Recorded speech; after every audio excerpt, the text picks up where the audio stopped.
La 7e question, as-su'al as-sabi'. Et nous on a dit que toutes les questions elles se suivent. Maintenant qu'on a compris les signes qui montrent que la personne aime Allah Azza wa Jal, il y a une question qui vient, cette question, bimadha arafa al-ibad ma yuhibbuhu Allah wa yardah. Comment les serviteurs d'Allah peuvent connaître ce qu'Allah aime et ce qu'Allah agrée? Parce qu'on est en train de parler de l'ibada, de l'adoration, et on a dit que l'ibada c'est ce qu'Allah aime. Comment je fais moi pour savoir qu'Allah aime une chose? Qu'est-ce qui peut me répondre? Barakallah fik. Une deuxième chose. Barakallah fik. J'aime bien les réponses rapides comme ça, on ne perd pas de temps et c'est clair, Inch'Allah. Donc comment on peut savoir qu'Allah aime quelque chose? Dans le Coran. Comment on peut savoir qu'Allah aime quelque chose? Dans la Sunna. Et ça c'est la base du musulman. Le musulman il revient toujours au Coran et à la Sunna, et il a besoin de rien d'autre que ça, parce que le Coran et la Sunna c'est wahi, une révélation qui vient d'Allah.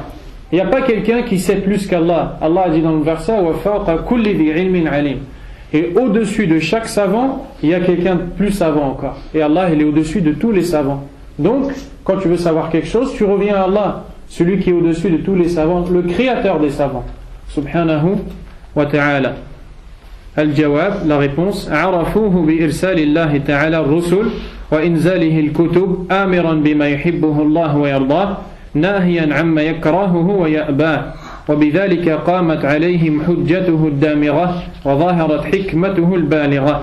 La réponse, les serviteurs d'Allah savent qu'Allah aime une chose par l'envoi des messagers et par la révélation des livres dans lesquels Allah nous ordonne de faire ce qu'il aime et nous interdit de faire ce qu'il déteste. Et par l'envoi des livres et la révélation des messagers, les serviteurs d'Allah n'ont plus d'arguments. Ils ne pourront plus se défendre le jour du jugement dernier. Ils ne pourront plus dire « Allah, je ne savais pas, je ne savais pas ». Là, Allah Azza wa Jal, il a révélé les livres et il a envoyé les prophètes. Et la preuve, elle est claire. Plus personne ne pourra dire le jour du jugement dernier « Je ne savais pas, et Allah, je ne savais pas ». Donc, pourquoi il nous donne cette réponse-là? Parce que dans les questions précédentes, il nous a enseigné, il nous a appris qu'Allah Azza wa Jal, il nous a créés pour l'adorer. Et là, par cette réponse, il veut nous dire, ne croyez pas qu'Allah Azza wa Jal vous a créé pour l'adorer, et après ça, il vous a laissé décider vous comment vous allez l'adorer. Et vous a laissé choisir vous comment vous allez l'adorer.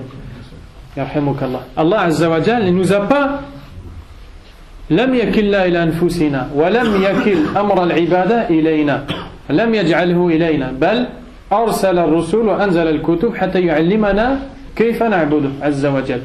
Allah Azza wa Jal, il ne nous a pas laissé réfléchir et inventer comment on va l'adorer. Là, il nous a envoyé des prophètes et il nous a fait descendre des livres. Il a fait descendre des livres et il a envoyé des gens qui nous expliquent ces livres-là.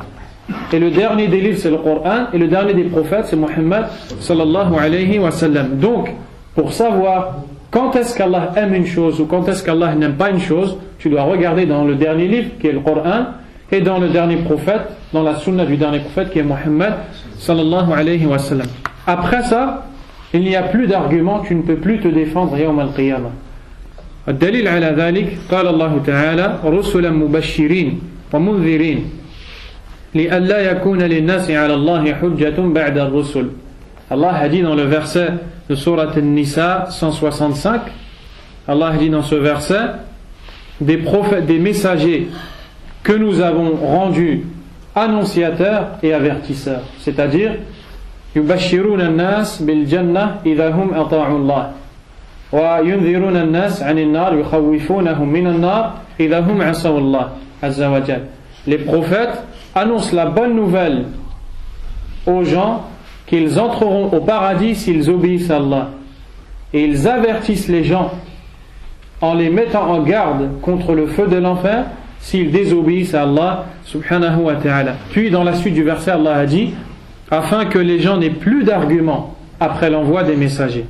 C'est-à-dire qu'à partir du moment où Allah il a envoyé les prophètes, tu peux plus dire je ne savais pas, c'était à toi de chercher.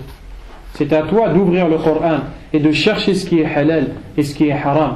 C'était à toi de savoir comment prier. C'était à toi de chercher comment faire les ablutions, etc., etc. وقال تعالى قل إن كنتم تحبون الله فاتبعوني يحببكم الله ويغفر لكم ذنوبكم والله غفور رحيم. Et Allah a dit, donc dans le verset qu'on a cité avant, Surat Ali Imran, verset 31, Allah a dit à son prophète, dis, si vraiment vous aimez Allah, suivez-moi donc Allah. Allah vous aimera et vous pardonnera vos péchés, et Allah est pardonneur et miséricordieux. Subhanahu wa ta'ala. Donc, quand est-ce qu'on voit qu'Allah Azza wa Jal aime une chose ou pas? Par l'envoi des prophètes et par la révélation des livres, c'est-à-dire le Coran et la Sunna.